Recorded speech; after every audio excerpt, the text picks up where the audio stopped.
Hello out there and welcome to Public Conscience. This is the anti-corruption program produced by the Progressive Impact Organization for Community Development, PRIMOC.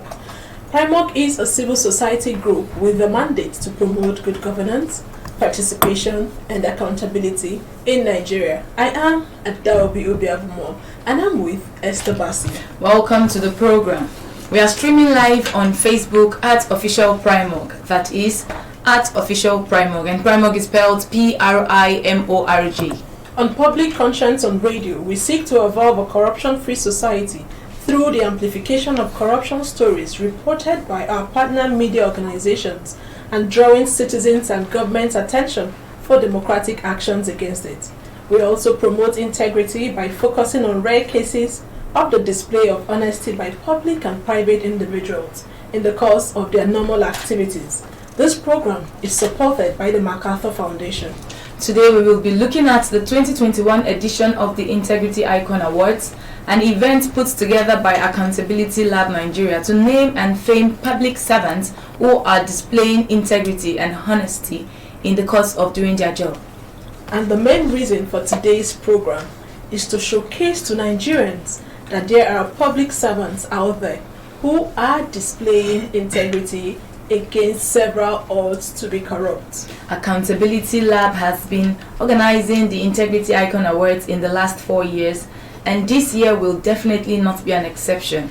And in the previous years, the Integrity Icon Awards afforded us the opportunity to meet honest civil servants like CSP Francis Irabo, Oyerunke Suibat, Philip Ezegulam, Yemi Kale, Tina Odinakachi, Magdalene Igolo, among others. And today, you will also get to hear about some of the attributes of the top 5 nominees of the 2021 Integrity Icon Award. For you out there, we are very sure that listening to stories behind the emergence of this year's Integrity Icons will encourage and reassure you that there are still Nigerians in the public service who are not taking bribes, not cutting corners or compromising standards. What do you think about celebrating public servants who display integrity and honesty in the course of doing their job? And do you think such recognition is enough to motivate more Nigerians in the public and private sector to display integrity? Be ready to join us through phone and text messages in the course of the conversation.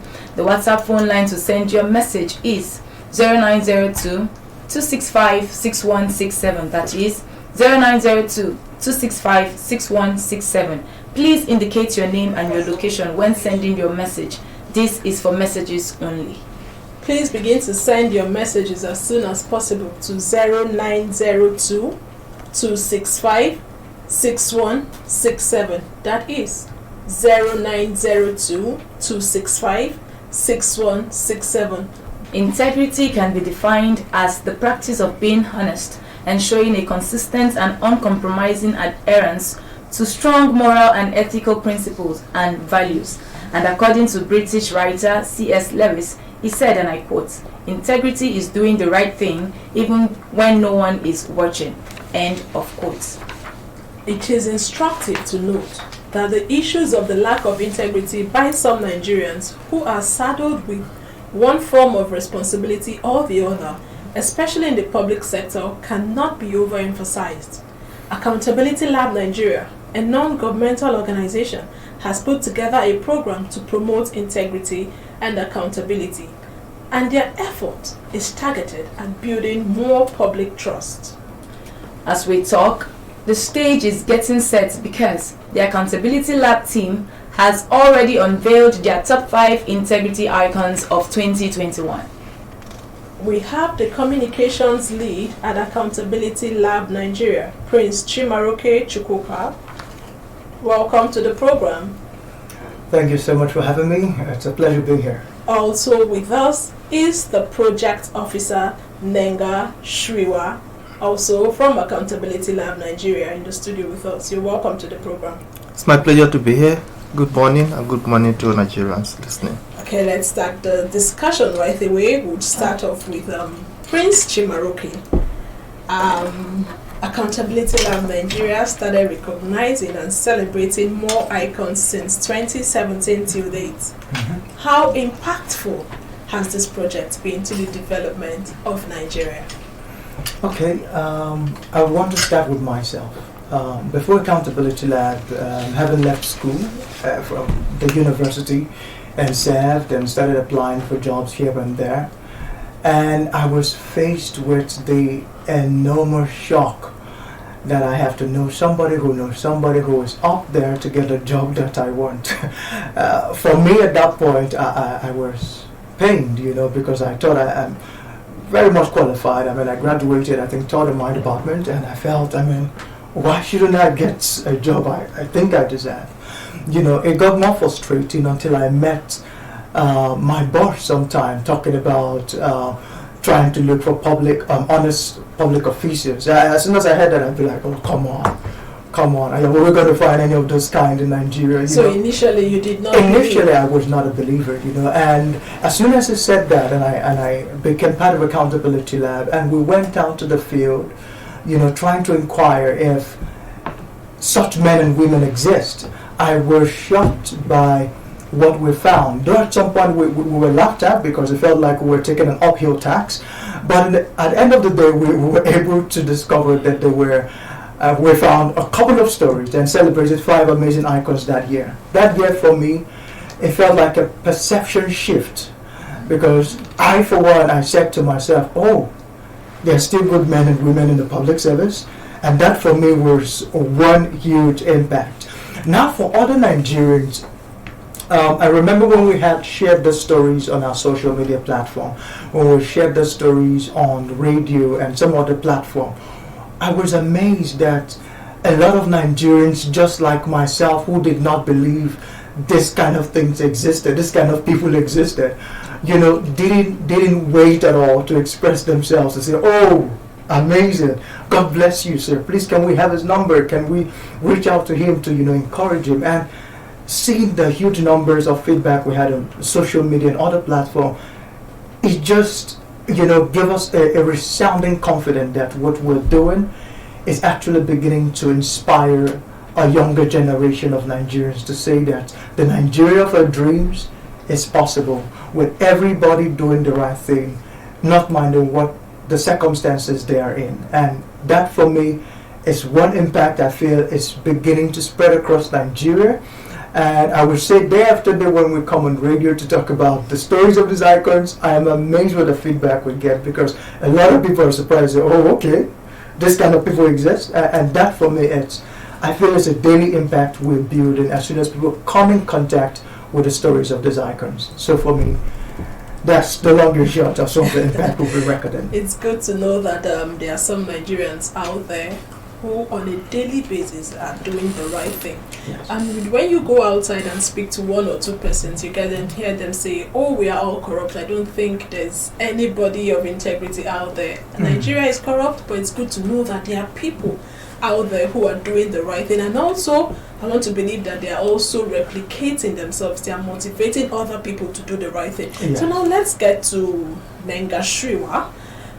What do we expect this year, and how many entries did you get this year? Thank you so much, Adobe, for that question. As always, Accountability Lab is always on a journey of finding people of credible character who work in the Nigerian public space, so as to showcase their good acts and to further make Nigerians believe that as bad as it is, we can still count on a few persons who are doing things correctly. So our award for integrity icon for this year is actually scheduled for 2nd December 2021, and as always we expect to have a good turnout of public servants represented by various public organizations like the Secretary to the Government of the Federation. We are also expecting to see a representative from the Head of Service and all of that. So we are looking forward to an award that will once again bring in 5 amazing Nigerians who have also demonstrated from our findings through nominations that there are still, as much as we have gotten 20 in the previous years, we still have more other Nigerians who are committed to doing things correctly. And then for this year, we're able to net in 1,139 nominations. 1,139 nominations across the federation. It is out of this that we screen them to arrive at the top 5. So as usual, we are looking forward to having another, not groundbreaking this time, but again replicating what we've been doing in the past 4 years. Okay, so out of this 1,139, in Nigeria, where we have an estimated population of over 200 million. So having 1,139, it's not that bad. Yeah. But do we have politicians here? No. So we work specifically with what we call public servants. Public servants here exclude politically exposed persons, that is those are elected and appointed into political positions. We are specifically dealing with career public servants. So it is from this sector or extraction that we have this number. Essentially, we don't bring in politicians because our theory of change believes that career public servants are the policy makers. They are the people who advise the politicians on what to do, and even when policies are developed, they are the people who implement them. That the people responsible for the movement of files, that the people responsible for daily running of public service organizations. And so it is our belief that when we have the right people in these offices doing things that they should be doing, politicians will also be forced to queue in. Hence, our emphasis is on career servants who have longer time to spend in service as opposed to politicians who may have just 4 years to stay and go. Good. So do we have doctors? Do we have, people that work with Ministry of Health? Is there any medical personnel there? For this year? Yes. Yeah, so for this year, unfortunately, we don't have anybody from the health sector. But as we soon understand, we have people from the security end, we have people from the Ministry of Justice, we have people from... What about academics? Do we have lecturers? We don't have anybody from academic. But maybe as time progresses, we'll be able to explain to you why we couldn't get anybody from academic this year. So let's shift our attention again to Prince Chimaroke. Yes, please. Okay, earlier on, you mentioned that your nominations was 1,139. Yes.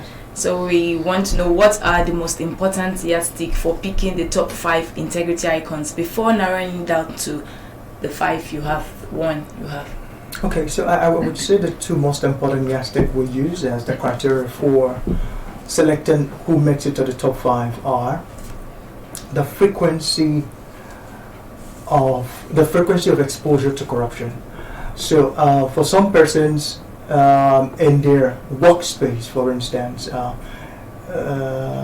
take for instance, I'm trying to find somewhere in the civil service where you may not have a lot, but one of the areas that have more exposure are areas like procurement, for instance, because of course you have a whole lot of transactions happening, so they are more exposed to having the frequency of corruption come by and the temptation, come by. So one of the things we look at is the frequency of exposure to corruption, and then is the magnitude of the temptation.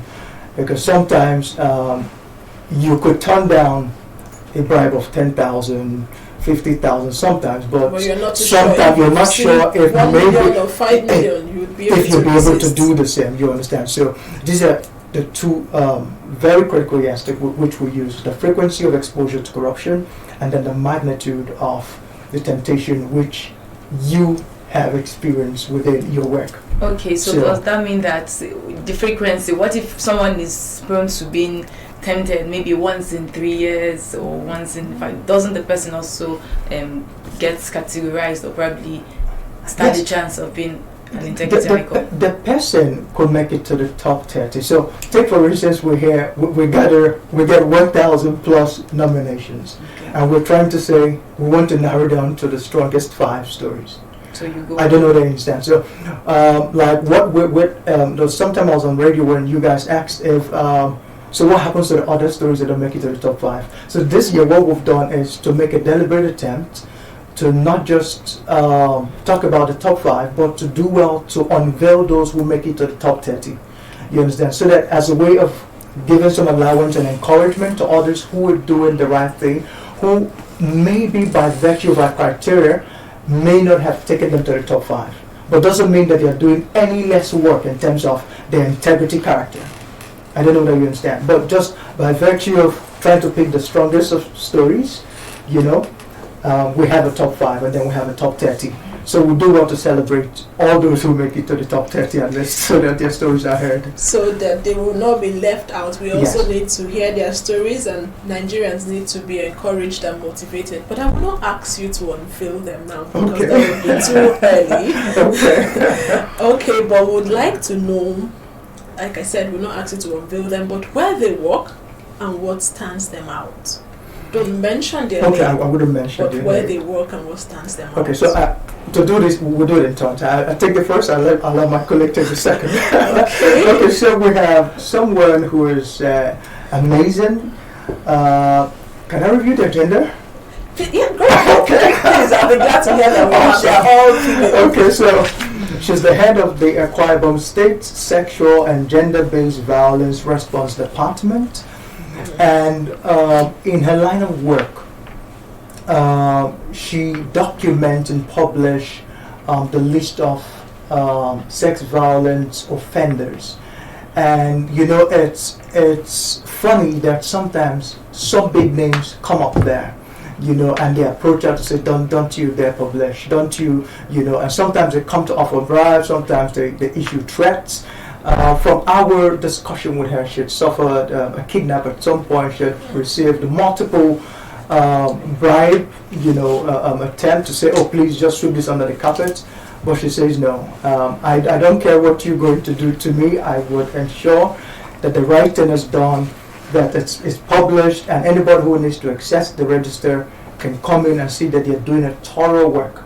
So for her, she's not afraid of the challenge and the danger. In line with the work that she does, she ensures that the process is smooth, is transparent, is accountable, and that is done without fear or favor. So It's good to know that yes. the person who heads that desk is a person of integrity, because Yes. we know what has happened in the last 1 year. mm, So let's get to the second icon. Okay, Adobe, I'm going to disappoint you because we wanted it all female film, but I'm going to go for a man. Okay. So the second person we are going to speak about is a man. He works with Corporate Affairs Commission. Currently, he's the chairman, amalgamated, Public Corporations, Civil Service, Technical and Recreational Services employees. He started his career as a teacher in secondary school and then moved to a polytechnic as administrative staff 2, and eventually he got a job with Corporate Affairs Commission in 2006.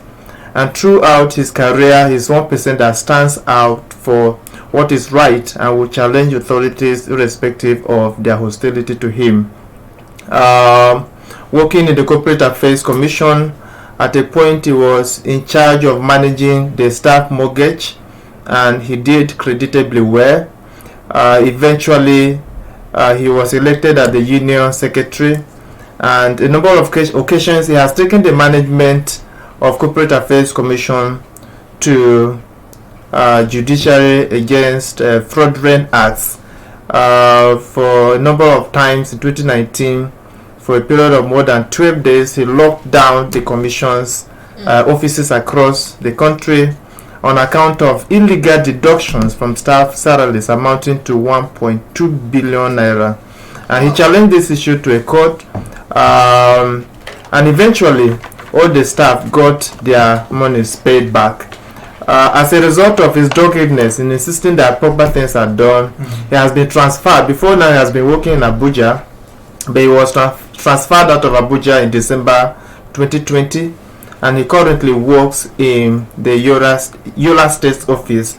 And even at that, he still remains dogged. He is committed to insisting that proper things are done, irrespective of intimidations and hostilities around him So some people in Abuja believe that he was a thorn in their and flesh. they needed to move him to another Yes. state. Yeah. Okay, before we take the third person, I would want us to open the phone line so that the person listening to us can also contribute to the conversation. Okay, for you out there, please follow us on our social media platforms at Official Primorg, and Primorg is spelled PRIMORG. Remember that we are streaming live on Facebook at Official Primorg. And remember that this program is interactive. The WhatsApp phone line to send your message to is 0902-265-6167, and this number is for messages only. So what do you think about celebrating civil servants who display integrity and honesty in the course of doing their job? And do you think such recognition is enough to motivate more Nigerians in the public and private sector to display integrity? Let's have the name of the third person. Okay, not the name. Okay. Who is the third icon? So the third icon, yes, she's an amazing woman. Is she? Yes, and she works with the Raw Materials Research and Development Council as the Scientific Officer 1. And she's, I think her place of work is domiciled at Cross River State. And they have a mandate of promoting the development and optimal utilization of Nigerians' local raw materials for industrial growth. And these have mandated them to organize series of trainings, projects, where they would have to distribute a couple of farm equipment and trying to help them increase crop yields and expose them to what's in vogue. Now, what the beauty of our story is, they organize lots of projects. Now they have a couple of project officers who were asked to organize this project and go ahead, and they realized that every time projects have been implemented, she implements her projects more successfully and with less budget. And she keeps returning money to the organization to say, oh, okay, we've done it, and this is how it went, and then we have a change of, or a balance of this, and they say, okay. People before her did not return. Did not return. So the boss started thinking, okay, she does her work even better, we get better results, So they started pushing more projects to her and said, okay, go ahead. And, she went on executing more projects, still bringing back balance, being very optimal, working with a team.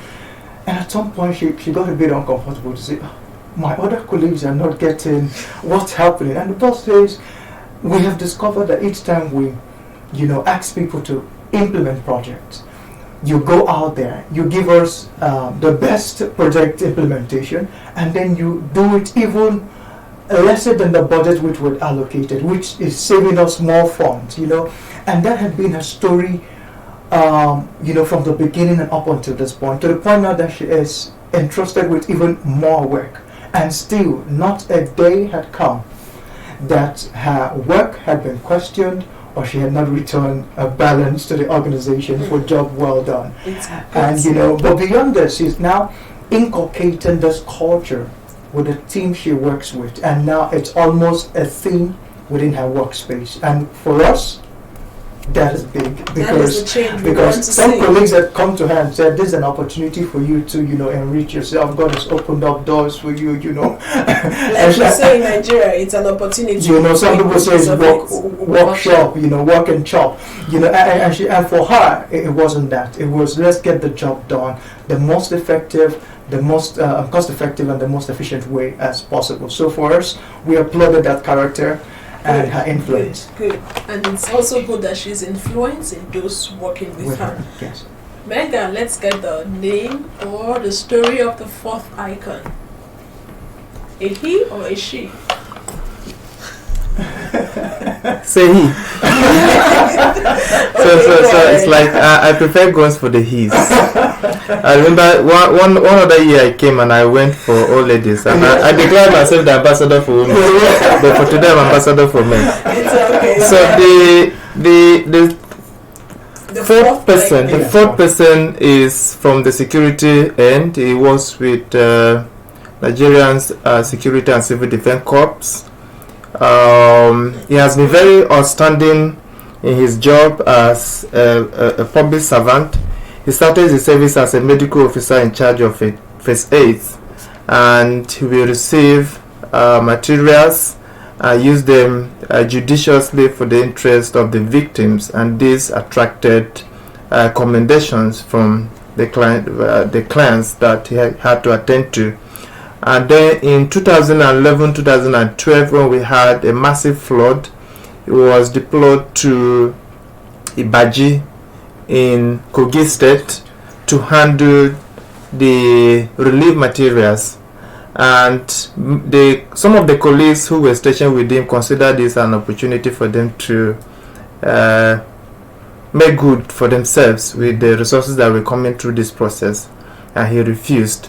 This generated some would take some of those items to their homes. Yeah, so for stuff like that, he said no, these things are meant for the victims of flood and they should be used as such, and that's exactly what he insisted on, and it was done.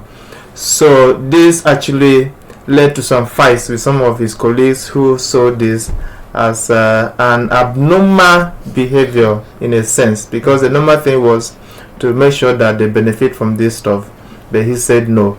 Now moving on, at a point he was moved to Niger State in Tafa local government, and working there were occasions where, with the prevailing security challenges we are having, and most times the accusing fingers are pointed to the Fulani. So a number of times people came to him saying, make this report to indict the Fulanis who brought their cows to the market to sell, and said they were responsible for some mayhem here and there, and he refused. He stood his ground and said, no, I have to report who actually commits what. So he also stood his ground on this. So he has attracted a lot of being a junior staff and standing his ground at many instances to ensure that things are done correctly, has stood him up. And again, with what he's doing, he's also trying to build a network of other staff who see things from his own perspective. And this is a quick win for us, because that is what we at Accountability expect to see. Having people who are not just doing this righteous act, but also trying to find disciples who will do the same alongside with them. Finding disciples. Yeah. Good. Every day we get to hear about corruption. And today we're talking integrity. And integrity would help to shape our society. We've complained about so many issues happening. If we had many more people or persons of integrity at the helms of affairs, don't you think Nigeria would be a better place? So let's have the details of the last but not the least icon. Awesome. Now this is a woman, so maybe today I will take the title of the ambassador for the women. Okay. So she also works with the Nigerian Security Civil Defense Corps, and she's been in service since 2004. And she had been known for her high standard of moral discipline and character.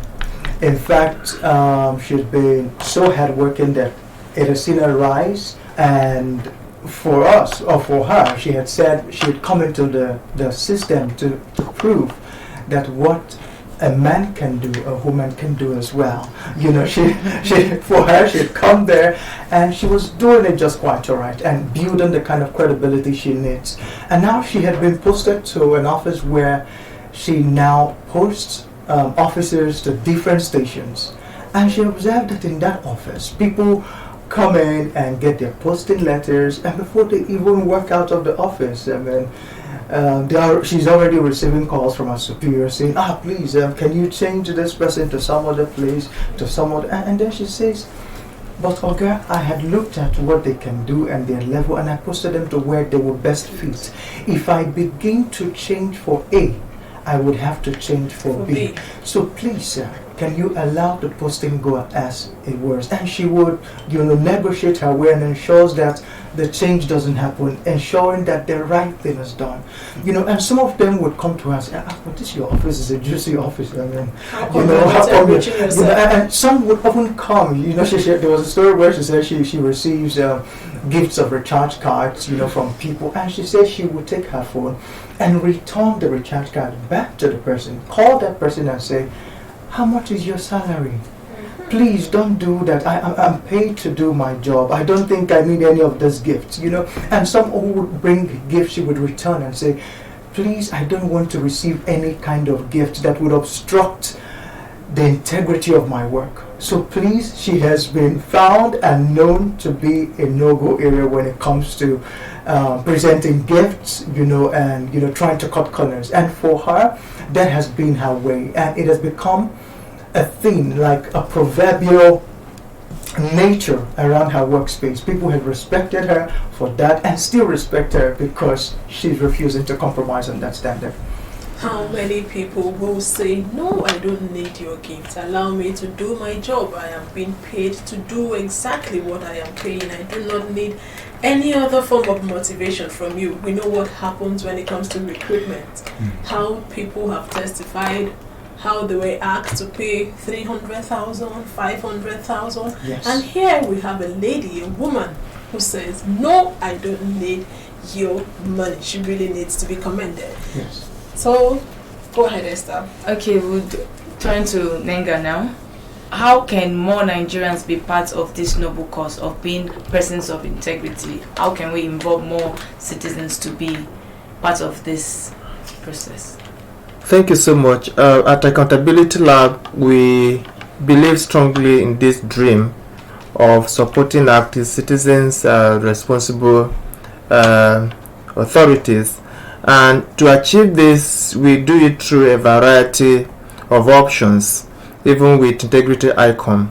So if you look at the process of getting the integrity icons itself, it involves Nigerians. And this is one of the challenges. Okay, maybe we'll talk about challenges, but this is in itself a challenge to all Nigerians to be people of integrity. Now, when we go out to say, if you know anybody or if you consider yourself a person of integrity, please nominate yourself or somebody you know. People tend to believe that there are no people of integrity. But over the years, we have... But that narrative is yes, changing. that has changed. In fact, it's gradually changing. Because for this year, we have 1,139. Last year, we had about 836 or thereabout. The year before last, we had about 500 plus. So if you put this number together, you can see that we are growing a network of people of integrity, and Nigerians are now beginning to see that, okay, we have other persons who are doing things correctly. So if they can, I too can do it. So this is on the one hand. On the second hand is the fact that we work with civil society organizations who also work with other Nigerians, who have direct contact with other Nigerians, and so through this process we are gradually getting as many Nigerians as possible involved in the campaign. And then working with the icons is another angle, where these icons live in communities, they live with people, they live in offices, and through that process a lot more Nigerians are getting involved in the campaign. And through our nominations, we create an avenue where you cannot just nominate. If you have other comments or other concerns you want to share with us, maybe in terms of advice, in terms of how we can make the process better, these are also welcome. So through this process, our arms are widely open to Nigerians to be part of this campaign, to be part of people of integrity, with a view to driving a more public service that is oriented towards accountability and integrity as well as transparency. I am part of that campaign. You are welcome. So what are you currently doing with the past integrity icons? Is there a platform for them to continue showcasing their good deeds? Okay, for the past icons, we're working with them to see that they are building coalitions within their work environment. It's done through what we call the Integrity Innovation Lab. So it's a community kind of meeting that brings together colleagues who are in the same workspace, and they talk about issues affecting them as regard corruption and how they can better build an accountable or integrity system within their spaces. For us, we are big believers that we want to see that personal integrity is being translated into institutional integrity. And for us to be able to do this, we're working with our icons in different areas, in different work environments where they find themselves, to say, okay, begin to mobilize, begin to build networks, begin to build coalitions within that work environment, and then begin to see how you guys can come up with solutions that can better create an accountability system within that workspace. And this has been what our past icons have been doing, beyond networking amongst themselves and encouraging themselves by the different work and strides they're achieving at their different workspaces. This is what we're currently doing with our icons.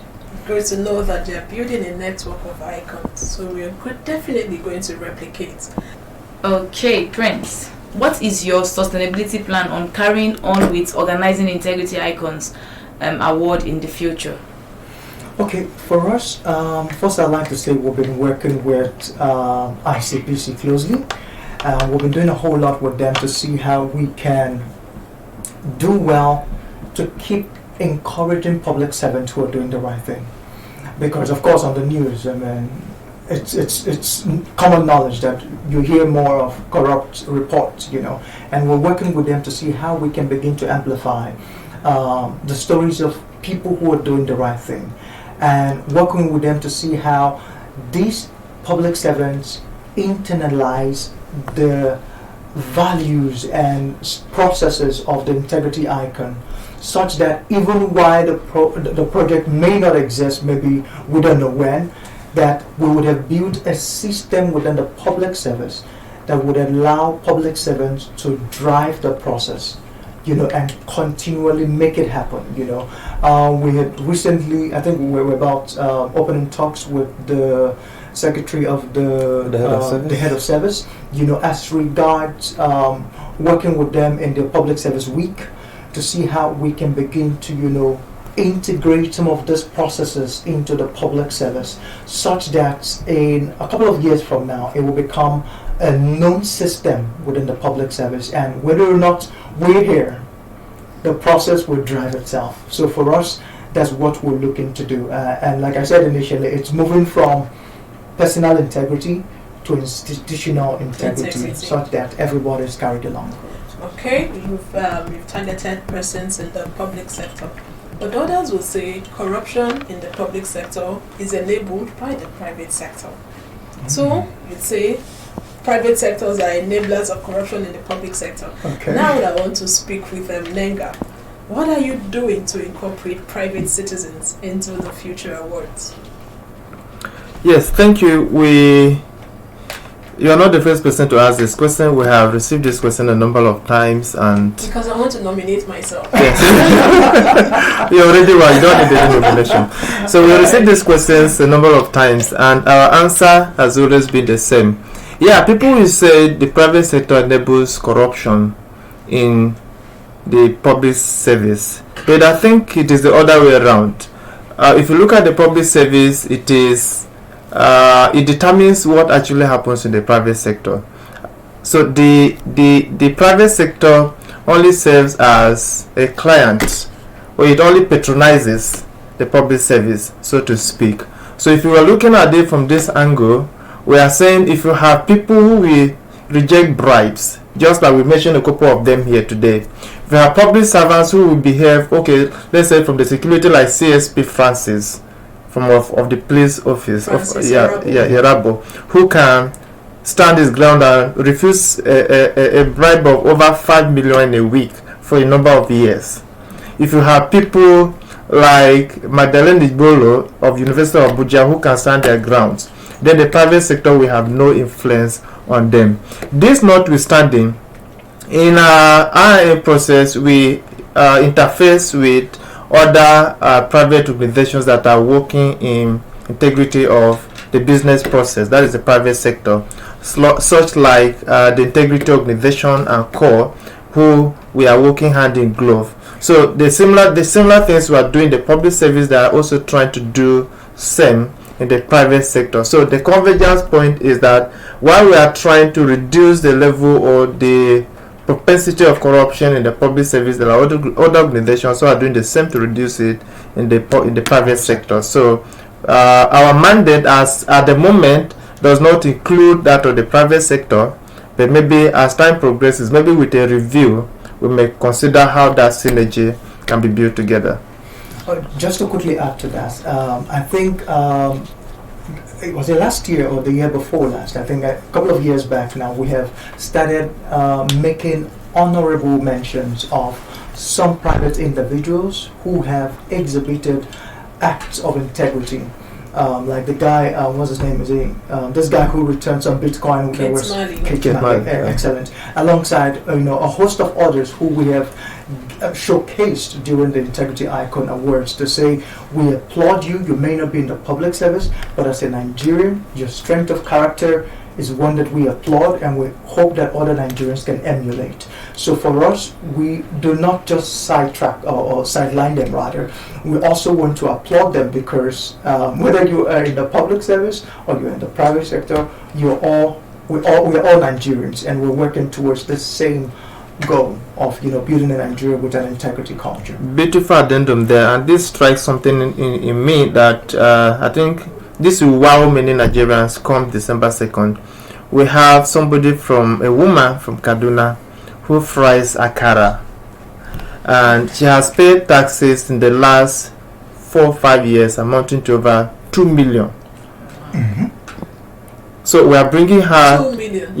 Yes, we are bringing her to showcase as an instance of good citizen, somebody who is committed to the development of our country, Nigeria. So we are bringing her to say that not only those in private sector can be expected or seen to be doing things the way they should, but we see a poor, uneducated woman selling akara by the roadside like any other person, but who has ended up paying taxes. I wonder how that happened, but we have so many people exactly. who would say no, we wait for that opportunity for her to say what actually her motivation is. So we are bringing her, and she'll be live on that word. Yes. So these are ways through which we are doing this. So how do we now get more Nigerians to key into the act of integrity going forward? Prince? Okay. So for us, we believe that working with the media is a critical aspect of doing this or achieving this, because the media has become the social engineer of human perception, because the more you hear of a whole lot of bad things in your environment, it begins to form a pre-notion in your subconscious that that is the way it is. It is the norm. You understand? So, but working with the medium, and thanks to Primor, thanks to some of our other media partners who've been helping us amplify the stories of this icon, what we're trying to do is to change the narrative that everybody within the public system or everybody in Nigeria is corrupt. And we believe that if we tell the story well enough to a lot of people, a lot of time, if it keeps buzzing over and over and over and over again, we will begin to rewrite that common notion that already had imprinted in the minds of people that there is no hope. You understand? Indeed, this is how it is. Just don't fight it. You understand? But we believe that doing it over and over again with the help of the media, we believe that we would be able, I believe in the next decade and next 5 years, we should be able to have grown to get a lot of people to believe that it is possible to have a Nigeria where integrity as a culture that we showcase. Having a Nigeria of integrity. Our time is fast spent as we wrap up, and should I say 30 seconds? Just give us details of the forthcoming event, where it's holding and who can attend. So, just like I mentioned a couple of times during the program, our next award session is happening on the 2nd of December. The venue is Rockville Royale. That's in Wuse 2. Yes. Yeah, So who can attend? In Wuse 2. And already our invites have gone out. We expect the media, we expect a number of government organizations, including the head of service, Bureau of Public Service Reform, the ICPC. We invited virtually all known public organizations to be part of it. And again, a number of civil society organizations. We invited some embassies who are resident in Abuja to be part of that event. So Yeah, we we look forward to that day. Come 2nd Yeah. of December. I would also want to extend an invitation to every other well-meaning Nigerian out there who wants to see that the Nigeria that we hope to see is possible, to come and experience the Integrity Icon Summit in Awards. Nobody's going to ask you for a gate pass, so don't worry. Just come and wear your face masks, and of course, we'll see how we can have you admitted into the hall. Okay, thank you so much. I was going to ask you what you're doing to get more youths into this fold, because talking of civil servants, I know they are no longer youths, but Yes. then that will be a discussion for another day. Okay. We really must go. Please Esther? visit the news page of our website, primognews.org, that is primognews.org, for all the details of our reports and interviews. Visit our website, www.primog.org, to get all the information about Primog. And you can watch our YouTube videos on Primog TV, our YouTube channels. Please subscribe to get reminders when we have a new post. We sincerely appreciate our guest, the Communications Lead and Project Officer at Accountability Lab Nigeria, Prince Chimaruke Chukwuka and Nenga Shuiwa. You're both welcome. Thank you for being here. Thank you so much for having us. Public Conscience is supported by the John D. and Catherine T. MacArthur Foundation, committed to building a more just, fervent, and peaceful world. Get more information about the foundation on its website, macfound.org.